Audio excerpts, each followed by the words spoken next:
ದೇವರ ಬುಡ್ಡನಹಳ್ಳಿ ಗ್ರಾಮದಲ್ಲಿ ಇವತ್ತು ಈ ಸಂಬಂಧಪಟ್ಟಂತಹ ಕಾರ್ಯಕ್ರಮ ಸಂಬಂಧಪಟ್ಟಂಥ ಎಲ್ಲ ಅಧಿಕಾರಿಗಳು ಮತ್ತು ವಿಜ್ಞಾನಿಗಳು ಈ ಗ್ರಾಮಕ್ಕೆ ಬಂದಿದ್ದರು. ಈ ಗ್ರಾಮದಲ್ಲಿ ಅವರು ರೈತರನ್ನು ಸೇರಿಸಿಬಿಟ್ಟು ನಿಮ್ಮಲ್ಲಿ ಬೆಳೆಯುವಂತಹ ಬೆಳೆಗಳು ಯಾವ್ಯಾವಿದೆ, ಅದರಲ್ಲಿ ರೋಗಗಳು ಏನು, ಅದರ ಬಗ್ಗೆ ಪರಿಹಾರ ನೀವೇನು ಕಂಡುಹಿಡ್ಕೊಂಡಿದ್ದೀರಾ, ಅದಕ್ಕೆ ನಮ್ಮಿಂದ ನಿಮಗೇನು ಪರಿಹಾರ ಬೇಕು ಎಂಬ ಅಭಿಪ್ರಾಯಗಳನ್ನು ವಿಶೇಷವಾಗಿ ಎಲ್ಲ ಚರ್ಚೆ ಮಾಡಿದರು. ಆಮೇಲೆ ರೈತರ ಅನುಭವಗಳನ್ನು ಕೂಡ ಆ ಅಧಿಕಾರಿಗಳಿಗೆ ಅವರು ಹೇಳಿದರು.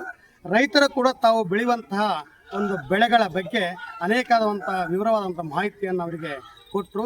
ಒಂದು ರೀತಿಯ ಈ ಸಂವಾದ ಒಂದು ಉಪಯುಕ್ತವಾಗಿತ್ತು ಅಂತ ಹೇಳಿದ್ರೆ ತಪ್ಪಾಗಲಾರದು.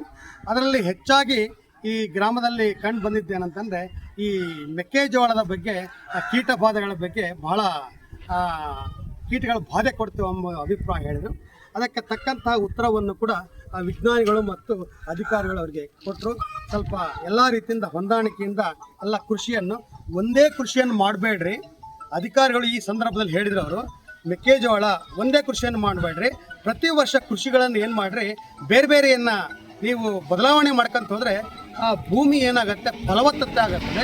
ಅದರಿಂದ ಬೇರೆ ಬೇರೆ ನಿಮಗೆ ಆದಾಯ ಮತ್ತು ಹೆಚ್ಚಿನ ಲಾಭವನ್ನು ಗಳಿಸ್ತಾರೆ ಎಂಬ ಅಭಿಪ್ರಾಯವನ್ನು ಈ ಕೃಷಿ ಅಧಿಕಾರಿಗಳು ಹೇಳಿದರು. ಅದರಲ್ಲಿ ಒಂದು ಮುಖ್ಯವಾದಂಥ ಮಾಹಿತಿ ಕೂಡ ಕೆಲವರು ಹೇಳಿದರು. ಈ ಹೆಚ್ಚಾಗಿ ಈ ರಾಸಾಯನಿಕ ಬದಲು ಸ್ವಲ್ಪ ಸಾವಯವ ಗೊಬ್ಬರಗಳನ್ನು ಬಳಸಲಿಕ್ಕೆ ಸ್ವಲ್ಪ ಪ್ರಯತ್ನ ಮಾಡಿರಿ. ಮುಂದಿನ ದಿನಗಳಲ್ಲಿ ಇದು ಏನಾಗುತ್ತೆ, ಸಫಲತೆಯನ್ನು ಕೊಡ್ತದೆ ಎಂಬ ದೃಷ್ಟಿಯಿಂದ ಈ ಒಂದು ಅಭಿಪ್ರಾಯವನ್ನು ಹೇಳಿದರು. ಒಟ್ಟಾಗಿ ಈ ಒಂದು ಕಾರ್ಯಕ್ರಮ ಚೆನ್ನಾಗಿ ನಡೀತು. ಅಧಿಕಾರಿಗಳು ಮತ್ತು ಗ್ರಾಮಸ್ಥರು ಸ್ಪಂದಿಸರು ಅಂತ ಹೇಳ್ತಾ ನನ್ನ ಎರಡು ಮಾತುಗಳನ್ನು ಮುಗಿಸ್ತೀನಿ. ನಮಸ್ಕಾರ. Thank you sir. Thank you.